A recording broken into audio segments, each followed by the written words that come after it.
அங்கே கேரளாவில் இருந்து துரத்துறதுக்கான சதியை பண்ணாங்க. வேறு வழி இல்லை.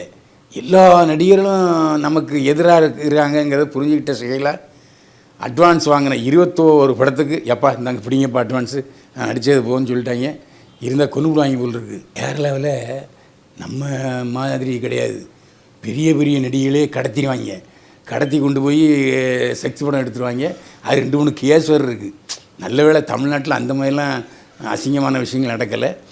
நம்மளை ஏதாவது கடத்திட்டு போய் வேறு தப்பாக பண்ணிட்டான்னா அசிங்கமாக போயிடுவேன்னு சொல்லிவிட்டு அந்த அம்மா பயந்த ஷக்கீலா என்ன பண்ணால் எல்லா அட்வான்ஸும் திருப்பி கொடுத்துட்டா. அது மட்டும் இல்லை, சென்சாரில் ஒரு 20 படத்துக்கு ஷக்கீலா நடித்த படத்துக்கு சென்சார் தர மாட்டேன்ட்டாங்க. ஏன்னா சென்சாரே போய் மிரட்டிட்டாங்க. ஏன்னா கேரளாவில் பெரிய நடிகர்கள் சொன்னால் சென்சார்காரன் கேட்பாங்க இல்லையா. இந்த மாதிரி உலக சரித்திரத்திலேயே ஒரு நடிகைக்கு எதிராக நட்சத்திர நடிகர்கள் எதிர்